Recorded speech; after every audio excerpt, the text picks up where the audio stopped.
ही इस पृथ्वी पर एक ऐसा जीव है जो कि विभिन्न प्रकार के आवश्यकताओं और उद्देश्यों की पूर्ति करने के लिए वो बुद्धि का प्रयोग करता है और अपने विभिन्न प्रकार की समस्याओं का समाधान करता है। ये बुद्धि जो होती है ये अलग अलग व्यक्तियों के पास अलग अलग होती है, लेकिन हर व्यक्ति की जो समस्या समाधान करने का एक तरीका होता है, उनके अंदर जो योग्यताएं होती है वो उनके बुद्धि का परिचायक होती है। तो बुद्धि जो है ये विभिन्न यानी कि बुद्धि अंग्रेजी शब्द से मिलकर बना हुआ है, ठीक है।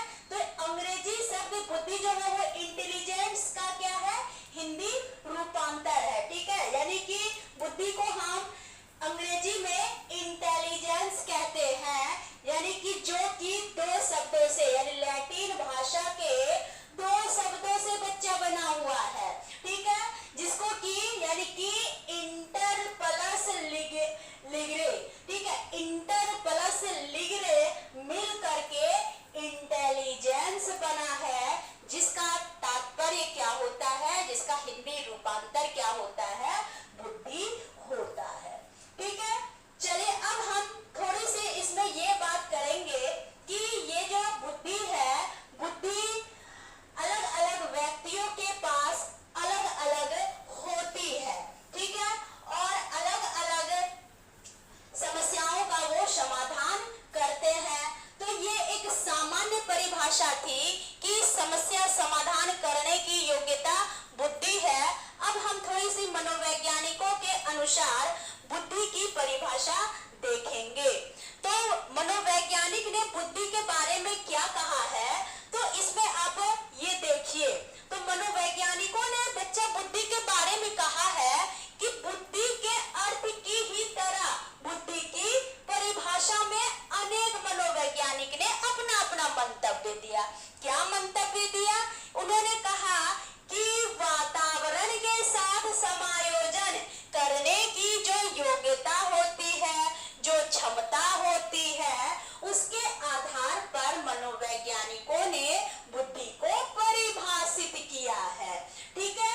तो चलिए सबसे पहला यानी कि हम मनोवैज्ञानिक की अगर बात करें तो नाम आता है वेसलर महोदय का, ठीक है। तो वेसलर महोदय ने बुद्धि के बारे में क्या कहा, तो इनका कथन है बुद्धि के लिए कि सार्वजनिक क्षमता जिसके सहारे व्यक्ति उद्देश्यपूर्ण कार्य करता है और विवेकशील चिंतन करता है और वातावरण के साथ प्रभावकारी ढंग से समायोजन करता है, बुद्धि कहलाता है। कहने का तात्पर्य यह है बच्चे कि बुद्धि जो है एक समुच्चय या सार्वजनिक क्षमता है, ठीक है। यानी कि बुद्धि को जब हम समस्याओं के समाधान के लिए करते हैं तो वातावरण के साथ हम अंतःक्रिया करते हैं, और कौन से वातावरण के तथ्य या पहलू हम अपनी कैपेसिटी के अनुसार ऑब्जर्व करते हैं या उसे हैंडल करते हैं या ग्रहण करते हैं, तो ये एक क्या होती है, यानी कि हमारी कैपेसिटी को हमारे अंदर के जो भी मतलब कि क्षमताएं होती है वो उस पर निर्भर करती है, और इसके सहारे व्यक्ति ही क्या करता है, उस कैपेसिटी के सहारे अपने उद्देश्यपूर्ण यानी कि जो वो एम्स प्राप्त करना चाहता है उसे प्राप्त करता है, और उस समस्याओं के समाधान के लिए वो कई प्रकार के विवेकशील चिंतन करते हैं और वातावरण के साथ प्रभावकारी समायोजन करता है, एडजस्टमेंट करता है, ठीक है। तो ऐसा वेसलर महोदय ने कहा। चलिए अब हम लोग बुद्धि को रॉबिन्सन महोदय के अनुसार देखें, ठीक है। तो रॉबिन्सन महोदय ने बुद्धि के बारे में क्या कहा तो देखते हैं। तो रॉबिन्सन महोदय ने कहा कि बुद्धि का तात्पर्य संज्ञानात्मक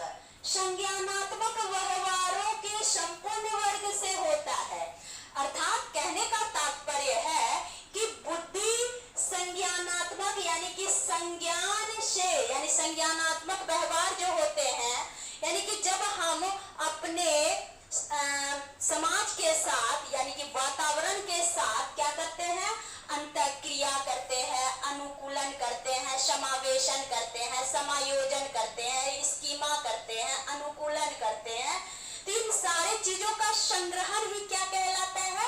संज्ञानात्मक अवधारणा कहलाते हैं, यानी कि संज्ञानात्मक व्यवहार इन्हीं सारी वातावरणीय कारकों पर क्या होती है? आधारित होती है, और तभी हमें संज्ञानात्मक विकास होता है।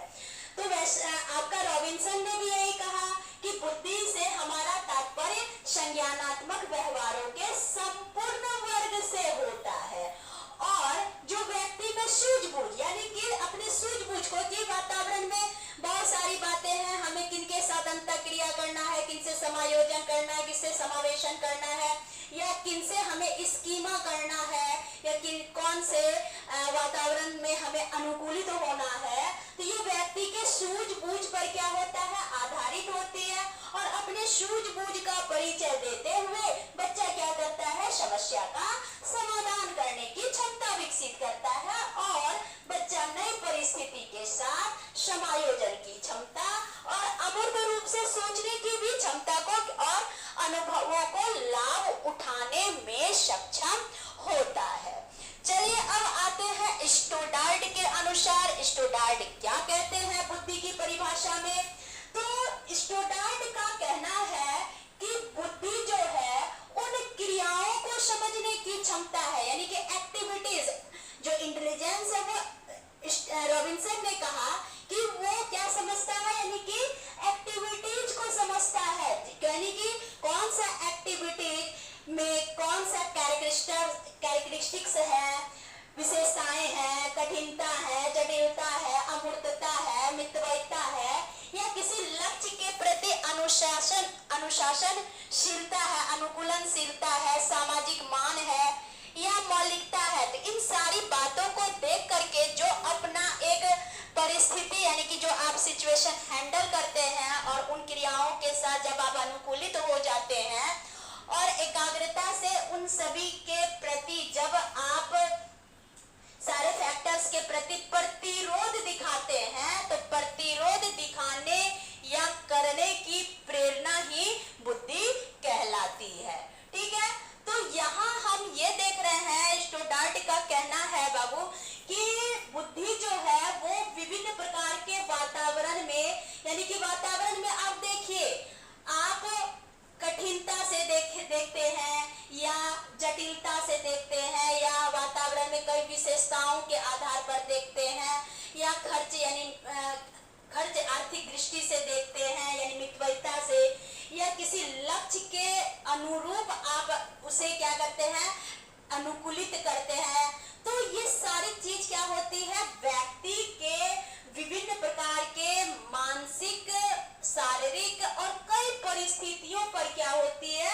ये क्रियाएं आधारित होती है। तो इसलिए बच्चा उन्होंने कहा, स्टोडार्ड ने, कि वातावरण में जितने भी फैक्टर्स हैं, उस फैक्टर के साथ जब आप अपना प्रतिरोध दिखाते हैं, ठीक है, यानी कि एक एक्टिविटीज करने की जो पहल करते हैं, जो उस एक्टिविटीज के बारे में सोचते हैं, वो सोचने की योग्यता ही क्या कहलाती है? ये बुद्धि कहलाती है। तो आप सभी बुद्धि के बारे में समझ गए होंगे। तो चलिए अब हम लोग बात करते हैं बुद्धि की विशेषता के बारे में। तो बुद्धि के क्या विशेषताएं हैं? तो सबसे पहली विशेषता हम देखेंगे कि बुद्धि जो होती है ये मनुष्य की कई विशेषताओं और क्षमताओं को दर्शाता है, यानी कि हर व्यक्ति की अलग अलग समस्या, अलग अलग आवश्यकता, अलग अलग उद्देश्य होते हैं, और हर व्यक्ति अपने क्षमता, आवश्यकता और विभिन्न प्रकार के उद्देश्यों के अनुरूप और विभिन्न प्रकार के योग्यता के अनुरूप क्या करते हैं? उसका यानी कि उस समस्या का समाधान करते हैं।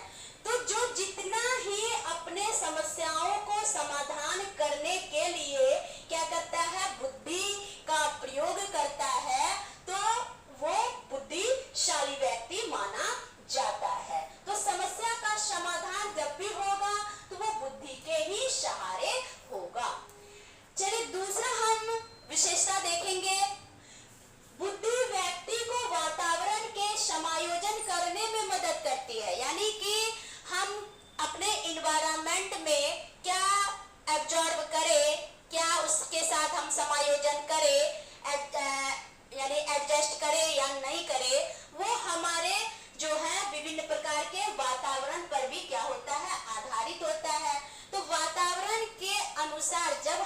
अपने आप को समायोजन करते हैं, तो वातावरण के साथ समायोजन करने की भी योग्यता बच्चे क्या होता है, आपका बुद्धि कहलाता है।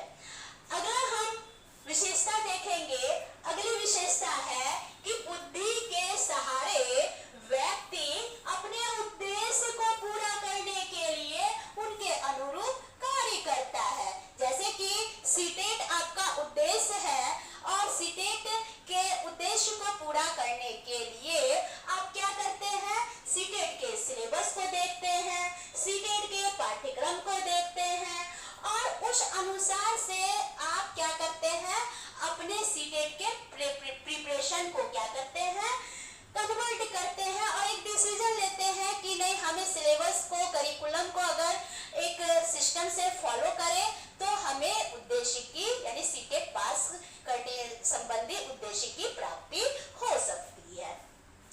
चलिए अब हम लोग अगला पॉइंट देखेंगे कि बुद्धि से व्यक्ति को विवेकशील चिंतन और अमूर्त चिंतन करने में भी मदद मिलती है।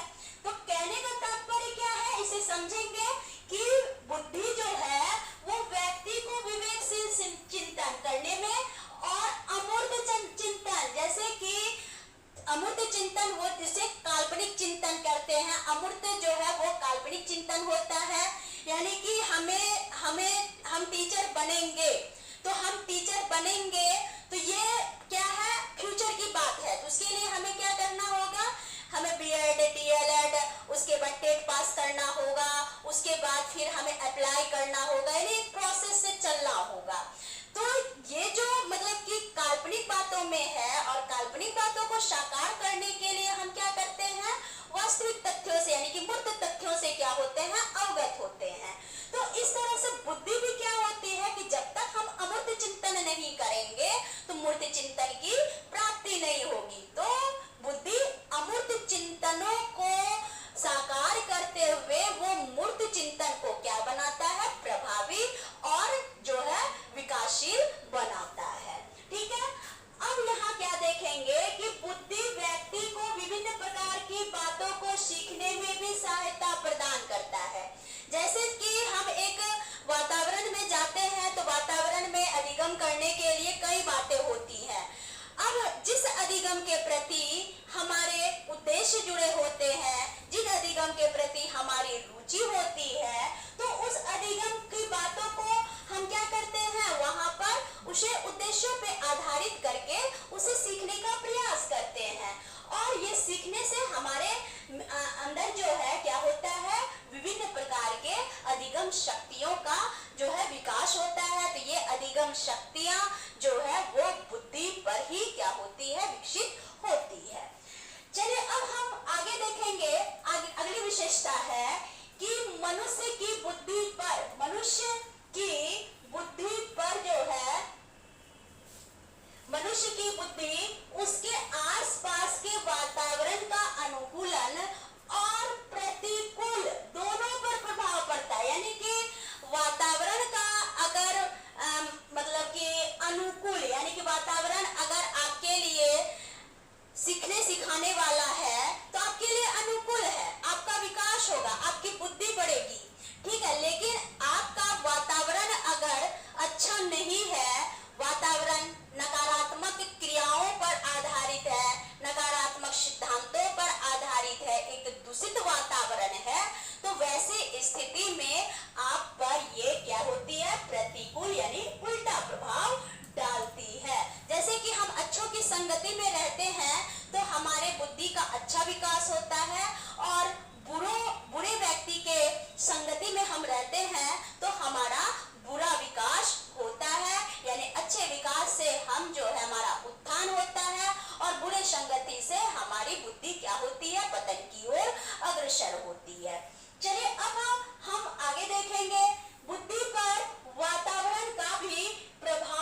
जरूर कीजिए।